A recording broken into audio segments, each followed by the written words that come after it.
Peraí. Pronto. Bom dia a todos. Hoje nós vamos discutir temas de sociologia e filosofia, e justamente porque é a minha primeira aula com vocês aqui ao vivo, eu quero, na verdade, fazer uma retomada dos autores que a gente já tinha discutido ali antes da nossa paralisação, né, em sala de aula, que seria o Durkheim e iniciar o Platão. Beleza? Então, o que nós vamos fazer? Vocês viram e vocês receberam duas listas da quarentena, certo? Vocês devem se lembrar aí, são essas duas listas aqui, ó.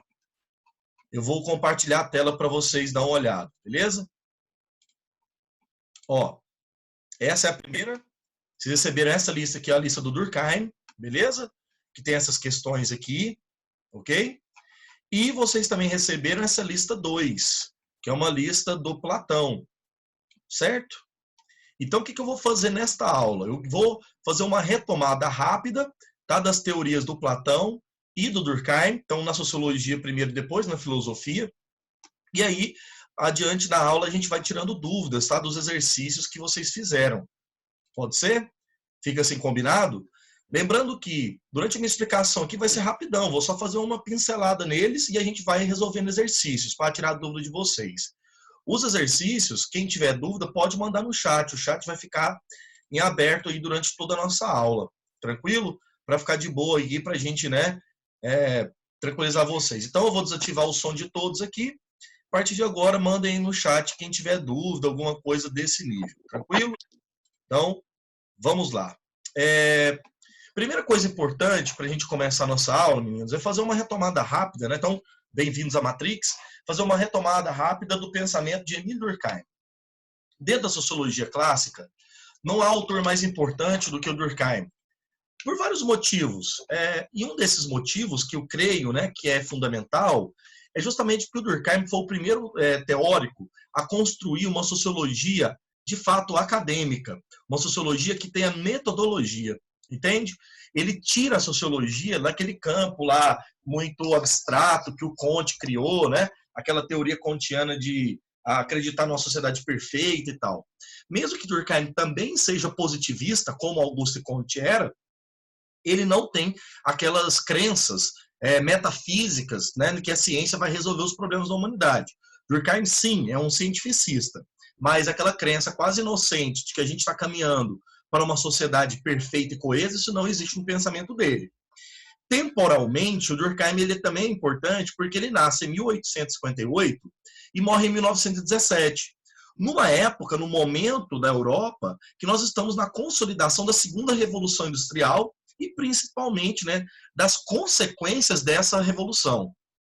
E é nesse contexto que ele vai publicar suas principais obras, que em sala eu já até citei para vocês algumas, ok? É importante aqui salientar uma teoria do Durkheim, muito, mas muito central da obra dele.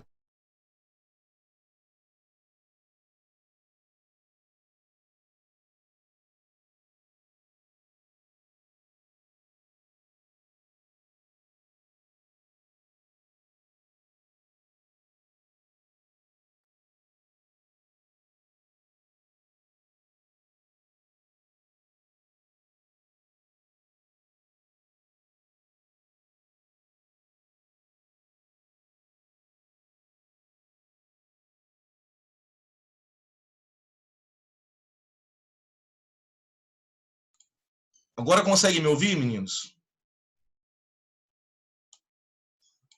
Sim, desculpa aí, viu? Desliguei o áudio sem querer aqui, cara, nem percebi. Foi mal, viu? Vamos lá, então. Um dos conceitos mais centrais da obra do Émile Durkheim é o conceito de solidariedade social, tá? Que eu gostaria de trabalhar para a gente até responder questões daqui a pouco.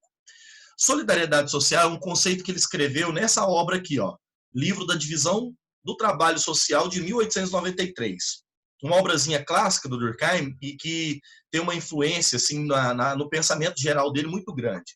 O que ele quer trabalhar com a ideia de solidariedade? Presta atenção.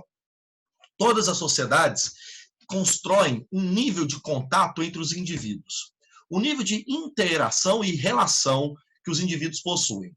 Vamos imaginar que as sociedades mais simples, como na Idade Média, o que ele chamou de solidariedade mecânica, são sociedades que têm um nível de coesão social muito grande. Por que coesão? Porque são sociedades mais simples, com poucas classes sociais. Sociedades que têm, antes de tudo, uma espécie, escutem bem, uma espécie de, como eu posso falar, uma divisão do trabalho muito pequena. Por exemplo, na Idade Média, vocês devem se lembrar que nós temos ali a formação, por exemplo, de classes sociais bem determinadas, bem claras nas suas funções e que elas exercem trabalhos muito parecidos. Exemplo, todo servo, independente do feudo que ele está, ele trabalha na terra. Mas veja, nem toda pessoa no capitalismo faz a mesma função. O que o Durkheim quis dizer com isso? Prestem muita atenção.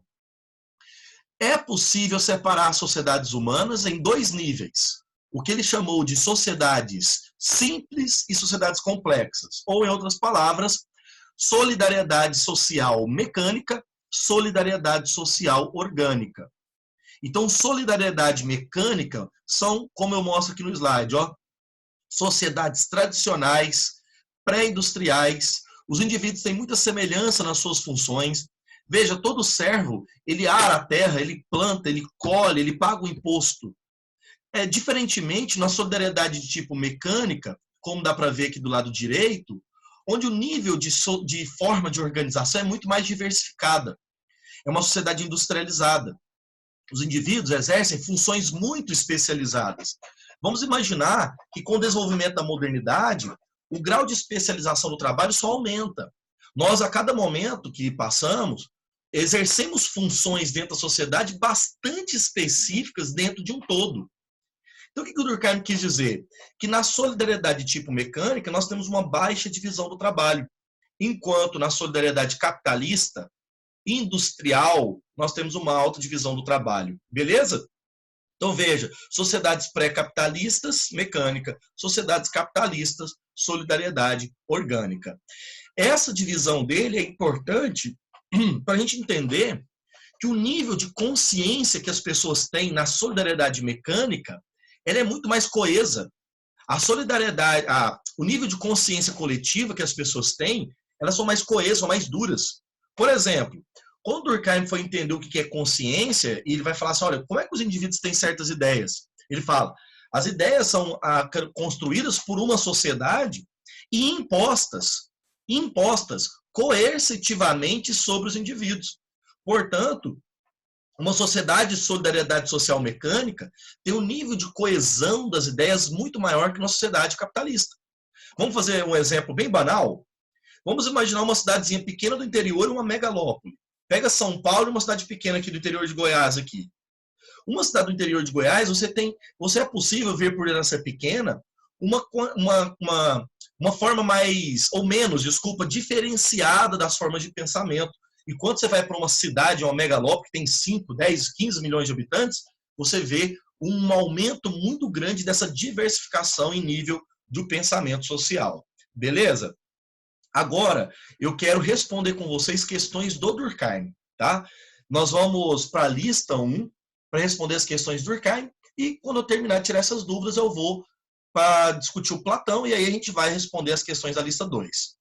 Lembrando que, nessa primeira aula aqui, galerinha, eu quero tirar as dúvidas de vocês para a gente fazer aquela ponte entre o que a gente parou na sala de aula e que a gente vai continuar a partir da próxima aula. Porque semana que vem eu vou tratar conteúdos novos. Então, eu vou terminar o Durkheim, falar da teoria do suicídio, né? Vou trabalhar a teoria da República no Platão e etc. Então, por favor, mandem aí dúvidas para entregar. Júlia Vitoriano. Professor, essas listas também são para entregar? Sim. Só que eu vou remarcar essas datas com vocês em sala de aula. As listas que eu estou passando aqui agora no período de quarentena também serão avaliadas. Beleza? Porque é aula normal, viu, meninos? Mesmo que seja à distância, é aula normal. Tá? Mas em sala de aula, quando tudo voltar, a gente vai remarcar a data, a gente vai organizar isso. Não se preocupe. Tá bom? Vamos lá, dúvidas? Se é para justificar, com certeza. Meninos, todas as listas que eu passar a vocês, elas têm que justificar as questões objetivas, beleza? Tem que justificar, isso é uma regra minha. Não tem como você chegar lá, marcar e entregar a letra C, letra A, letra B, porque eu entrego gabarito para vocês. O gabarito é para você ter um norte, depois que você faz a questão, para você avaliar, beleza? Então, dúvidas aí, por favor? Se não tem, eu posso escolher uma questão boa. Então, eu vou usar a dedocracia, né? O poder do meu dedo, eu escolho. Vamos lá. Tem uma questão muito boa aqui dessa lista, meninos, que é a questão número 4 e número 5. Pode ser elas? Se não poder, vai poder. Vamos lá. Questão 4 e 5 do Durkheim é uma questão bem complexa, porque vamos lembrar que o Durkheim ele definiu o objeto de pesquisa da sociologia, lembra? Qual que é o poder da sociologia? O objeto de pesquisa são os fatos sociais. Caritas Gomes, olha só, é a lista 1 de quarentena, viu, Caritas? Lista 1. Lista 1 do Emile Durkheim. Vamos lá.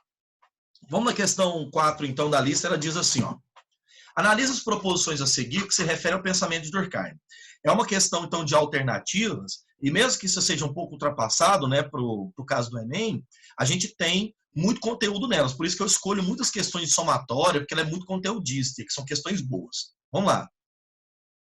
A divisão social do trabalho induz a substituição da solidariedade mecânica, que tem por fundamento, a solidariedade mecânica, a coesão social, pela solidariedade orgânica. Verdadeiro ou falso? Verdadeiríssimo. Por quê? Vamos dando destaque aqui nas palavras-chave. A divisão do trabalho, ela substitui a solidariedade mecânica, que é pré-capitalista, para a solidariedade orgânica, que são as sociedades capitalistas. Então, você tem sociedades pré-industriais, mecânica, para sociedades industriais e complexas, a solidariedade orgânica, beleza? Então, nesse aspecto, a questão 1, verdadeira, tranquilo.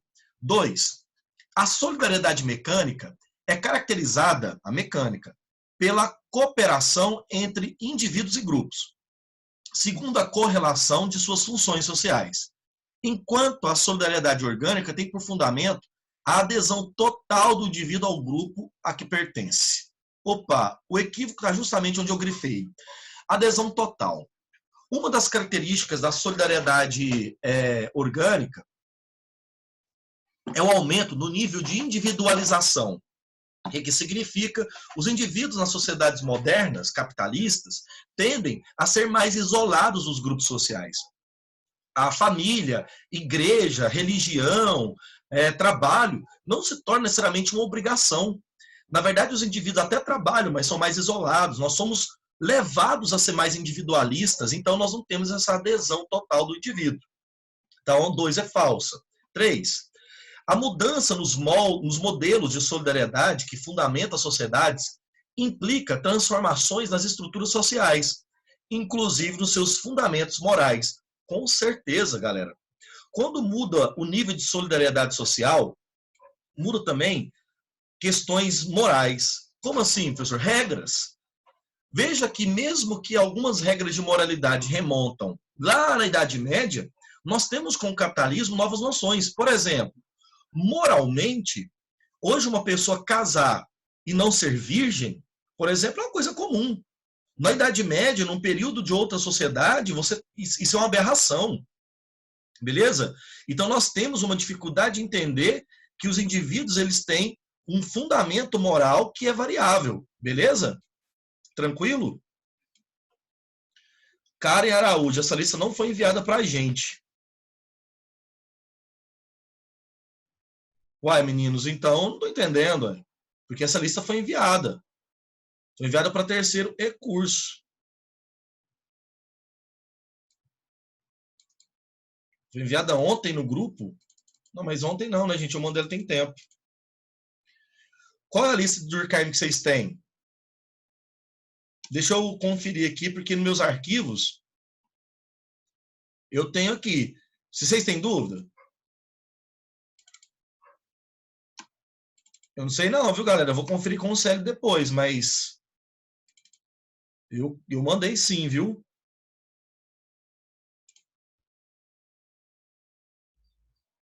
Bom, se foi enviada do Platão, pessoal, então não tem sentido. Porque a do Platão foi enviada depois que eu enviei a do Durkheim. Então eu enviei sim, viu?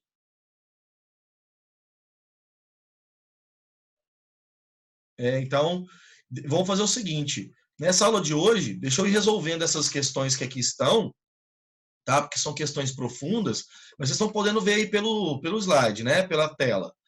Então eu vou fazendo essas questões, e aí eu quero que... Pior que não tem como.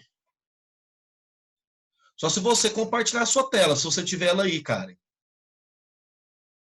Basta você compartilhar a sua tela comigo.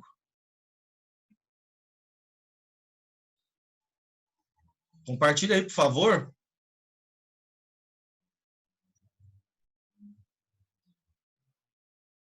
Eu quero ver qual que é essa lista que vocês têm.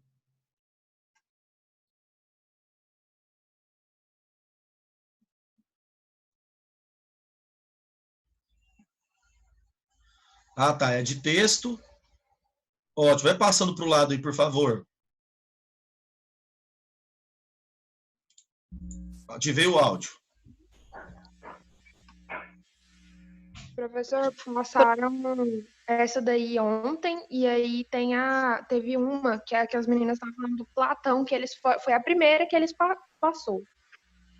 Me mostra elas, por favor. Tirando a que eles mandou ontem e essa do Platão, eles não mandaram outra.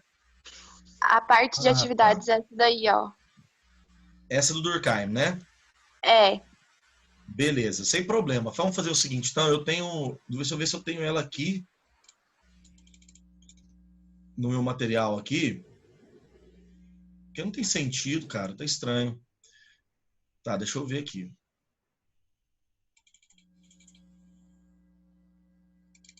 Aqui, ó, lista de quarentena, ó. Lista do Durkheim, lista do Platão. E eu enviei ontem uma outra parte do Durkheim.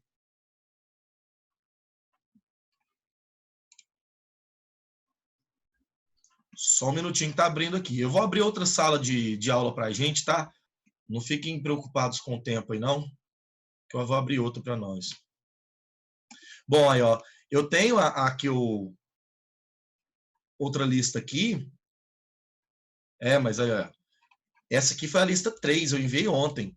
É porque é o seguinte, meninos, a lista 1 eu enviei no dia 19, lista 2 no dia 25, e ontem no dia 31 a lista 3. Eu envio uma lista por semana, que eu tenho uma aula com vocês. Estão entendendo? Então deve ter algum erro aí, cara, que a lista 1 e a lista 2 não chegou para os senhores. A lista 2 do Platão, que é só de exercício dele, chegou?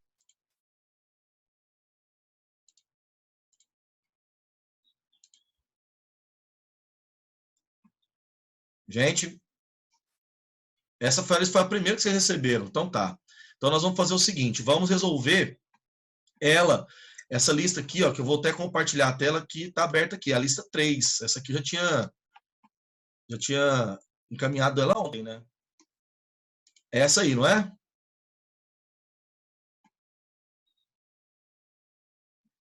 Sim, é essa. Ótimo.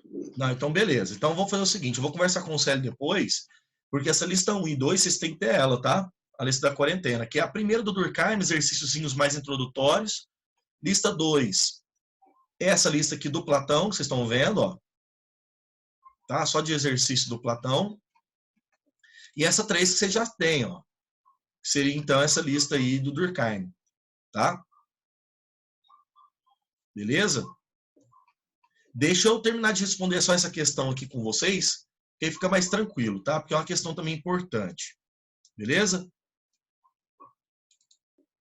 Aí, gente, ó, a Karen tá falando, recebemos a de Platão dia 23. Então tá alguma coisa errada aí, velho. Algum problema de comunicação, tá? Eu vou conversar com o Célio, tá? Porque tem alguma coisa errada. Mas aí depois a gente resolve isso. Não esquenta. Eu marco um encontro extra para nós aqui, tá? Aqui no Zoom, um dia à tarde, alguma coisa para não chocar no horário de vocês. E aí a gente resolve todas as dúvidas de vocês, para vocês não ficarem desamparados. Pode ficar tranquilo aí que a gente faz isso, beleza? Vamos lá. Acompanha comigo de novo aqui, volta a concentração de vocês, para a gente poder, então, ver isso aqui. Bom, então, na perspectiva do Durkheim, só para a gente concluir isso aqui, a noção de solidariedade orgânica e mecânica na obra dele é fundamental porque ela separa os dois níveis de sociedade, certo? Diante dessa perspectiva, o Durkheim, então, ele vai colocar que o desenvolvimento moral ele também se altera.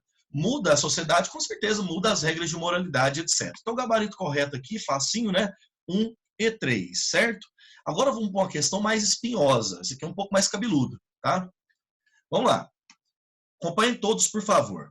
Segundo o sociólogo francês Émile Durkheim, a consciência coletiva corresponde, olha, vamos grifando o texto, né? Consciência coletiva corresponde ao conjunto das crenças e dos sentimentos comuns à média dos membros de uma mesma sociedade. Opa, então peraí. O que é consciência coletiva? É o conjunto das crenças e dos sentimentos comuns à média dos membros de uma mesma sociedade. Ou seja, vamos pensar uma moral dominante. Moral dominante, consciência coletiva, que forma um sistema determinado que possui dinâmica própria. Ou seja, a consciência coletiva ela tem uma norma própria. Vamos imaginar que ela independe das consciências individuais. Beleza? É isso que Durkheim está falando.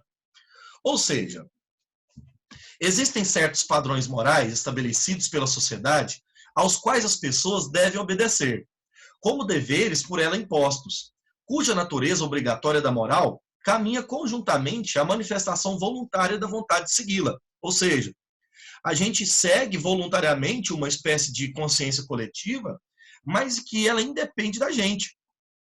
Se o João Gabriel, por exemplo, não quiser seguir uma moral dominante, problema meu, eu serei punido, lembra? Coercitivamente. Coerção não é uma característica dos fatos sociais? Então, coerção. Considerando as reflexões do autor sobre esse tema, analisa as afirmativas a seguir. Vamos lá.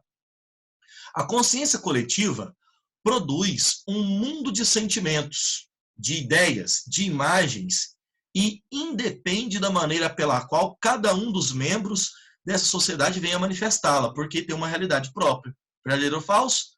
Verdadeiríssimo. Olha aqui, ó. Ela tem dinâmica própria e é um conjunto estabelecido independente das manifestações individuais. Beleza?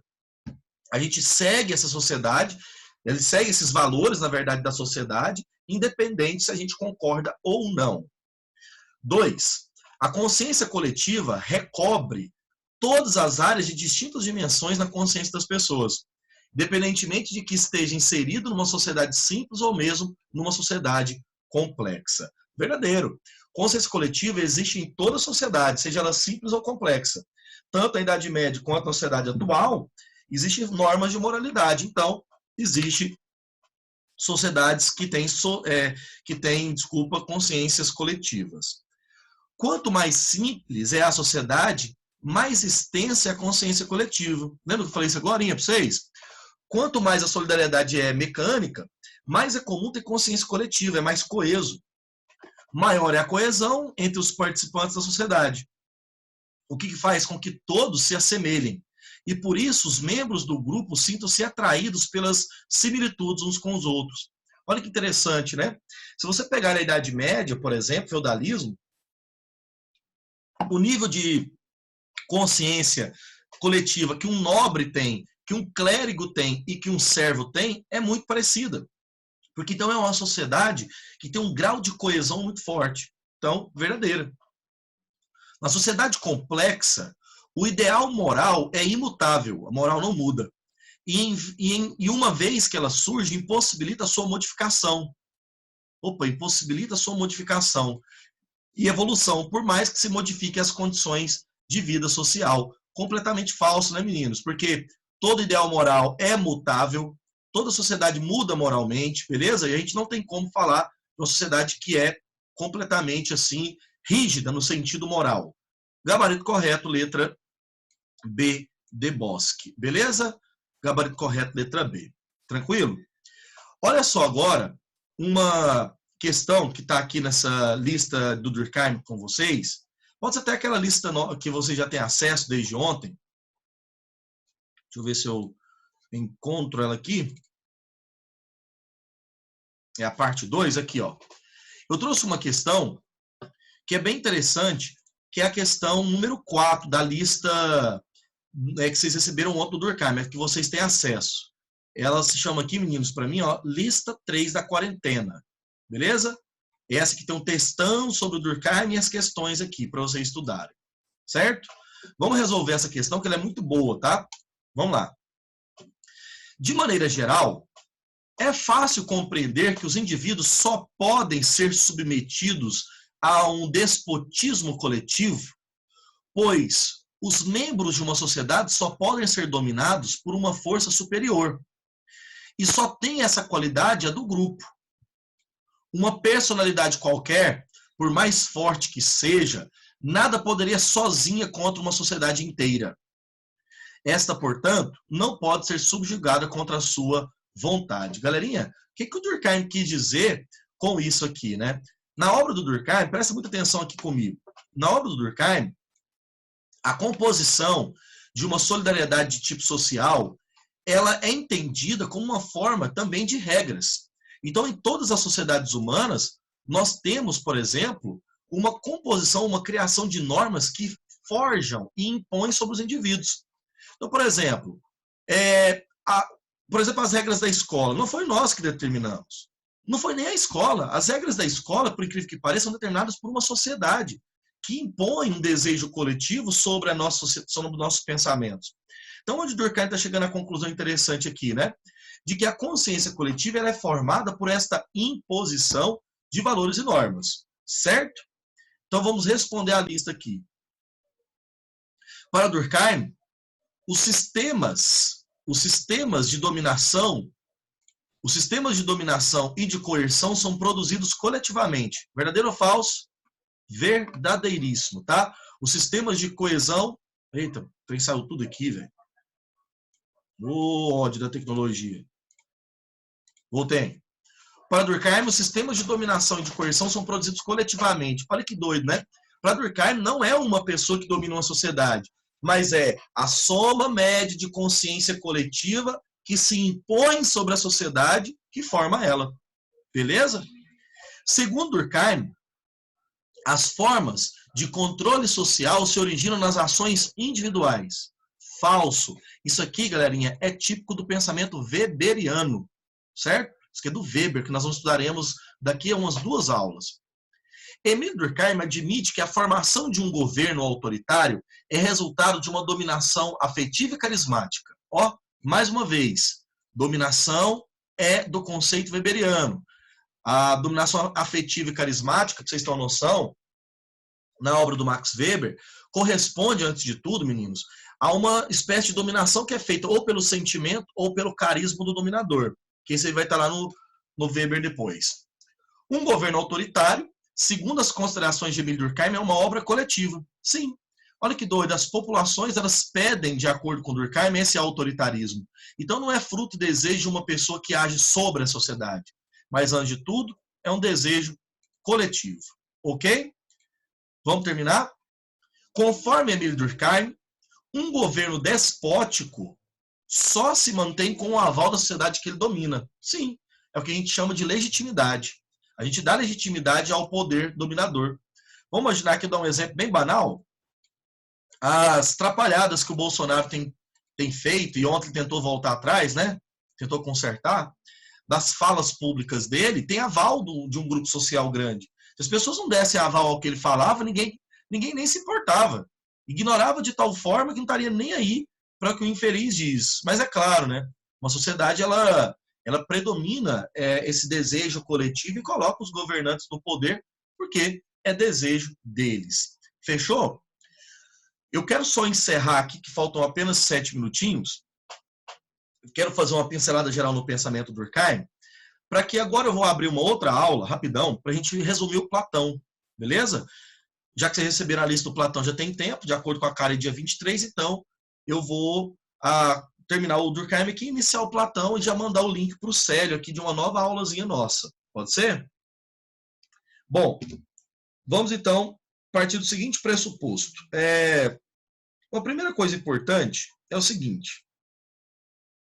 Quando Durkheim constrói a sociologia como uma ciência, isso por volta de 1890, a grande questão, ou pelo menos a grande contribuição dele, sem dúvida, foi dar objetividade para ela. Emile Durkheim tem uma expressão muito famosa da sua obra, que é a seguinte: devemos tratar os fatos sociais como coisas. Isso significa, na prática, tratar os fenômenos de maneira fria, que quando analisarmos, né, uma determinada sociedade, o nosso principal papel é, antes de tudo, criar um distanciamento dos nossos valores pessoais. Então, eu, João Gabriel, vou fazer uma análise sobre o tema do suicídio, que é um tema bastante complexo, certo? O que eu faço? Me afasto dos valores, das ideias pré-concebidas que eu já tenho de suicídio. Portanto, quando Durkheim vai trabalhar essa noção de tratar os fatos como coisas, é que ele determinava uma certa neutralidade e objetividade da ciência. Max Weber, que é um teórico da sociologia contemporânea, depois do Durkheim, irá criticá-lo bastante, falar, olha, isso é impossível, totalmente não é possível. É possível ter um certo afastamento, mas fazer isso de modo né, geral, concreto e absoluto, impossível. Outra contribuição do Durkheim. As suas obras, principalmente um livrinho dele chamado As Regras do Método Sociológico, vou até pegar aqui para vocês verem, ó. Durkheim, aqui, ó. Aqui, ó. O livro aqui, As Regras do Método Sociológico, é um livrinho pequeno dele, é uma obra no qual Durkheim vai trabalhar as principais características do método sociológico, ou seja, vou dar aqui o que é fato social, como tratar um fato social, o que não é considerado fato social. Olha que doido aqui, ó, só para vocês verem. O livro é tão geral, assim, tão direto, que ele diz assim, ó, é fato social toda maneira de agir, fixa ou não, suscetível de exercer sobre o indivíduo uma coerção exterior, coercitividade. Ou então, que é geral na extensão de uma sociedade, generalidade, apresentando uma existência própria independente das manifestações individuais que se possa ter, generalidade. Ou seja, é uma obra no qual Durkheim vai dar as categorias, o que é método, o que não é método sociológico. Beleza? Isso é que eu quero revisar com Durkheim com vocês. A outra aula da semana que vem, quando eu entrar com vocês, eu vou trabalhar a teoria do suicídio no Durkheim. E aí já é uma teoria bem mais densa, mais complexa, né, que eu preciso da concentração dos senhores.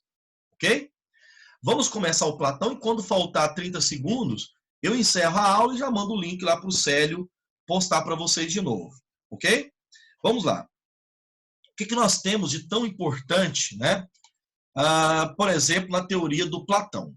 O Platão é, sem dúvida, um dos autores, eu acho que mais fundamentais do pensamento clássico. Eu considero, por exemplo, Platão tão importante assim por vários motivos. O primeiro, galera, porque foi ele que criou essa ideia que a gente tem hoje de Sócrates, né, como uma espécie de personagem central, né, do pensamento sociológico. E, evidentemente, que o Platão ele constituiu, dentro da sociologia, né, uma maneira interessante de compreender a realidade de modo dualista, como vocês devem se lembrar.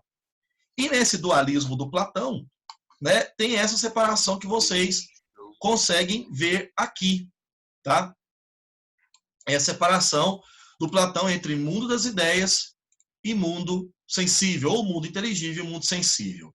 Esse dualismo de mundos, essa dualidade que aqui vocês conseguem ver, é o contato permanente com dois mundos incessantes que nós temos. Então, nós estamos em contato com o mundo sensível, que ele é um mundo acessado pelos nossos sentidos, e o mundo do corpo, que é, antes de tudo, uma cópia imperfeita das ideias que são perfeitas. Veja, cópia imperfeita das ideias que são perfeitas. Uma espécie de xerox, cópia direta desse mundo intelectual. Platão crê que quando nós vemos ao mundo, a alma rompe, escutem bem, a alma rompe do nosso corpo, né? Ela vem lá desse mundo das ideias e ela vem para o nosso corpo, e quando ela entra ao corpo, ela passa por um processo de esquecimento. Olha que doido. A alma sai desse mundo das ideias, vem ao corpo e ela passa por um esquecimento. Nesse processo, ela esquece muitas ideias, conhecimentos. Por isso que o nosso conhecimento corpóreo, esse conhecimento da minha vida aqui, ó, real, é limitado. Nunca é um conhecimento completo da alma. Mas o nosso esforço em vida, Platão vai dizer, é produzir uma relembrança, o que ele vai chamar de reminiscência, uma anamnese, uma recordação do que a alma já sabe. Olha o que esse infeliz está falando para eu já encerrar essa aula e abrir a outra. O infeliz do Platão está falando que você sabe tudo de física. Sabe tudo de física. No entanto, a sua alma esqueceu quando veio ao corpo. Portanto, o seu esforço de entender física é apenas um esforço para relembrar o que a sua alma já conhece. Olha que safado, que picareta. Ou seja, você tem todos os conhecimentos na alma e só basta relembrar. Por isso que Platão chega a dizer que, já viu aquele momento que você dá você entende um conteúdo? Você dá um prazerzinho assim, entendi. É a sua alma relembrando. Para Platão, lembrar é conhecer. Ou seja, conhecimento é lembrança no Platão. Beleza? Eu vou encerrar aqui, galerinha, e vou iniciar já outra aula e mandar para o Célio. Todo mundo, cara, tem 32 pessoas presentes. Eu quero todo mundo presente nessa aula, porque eu tenho que resolver algumas questõezinhas do Platão. 10 minutos, porque eu tenho que entrar no curso daqui a pouquinho. Valeu? Até agorinha, hein?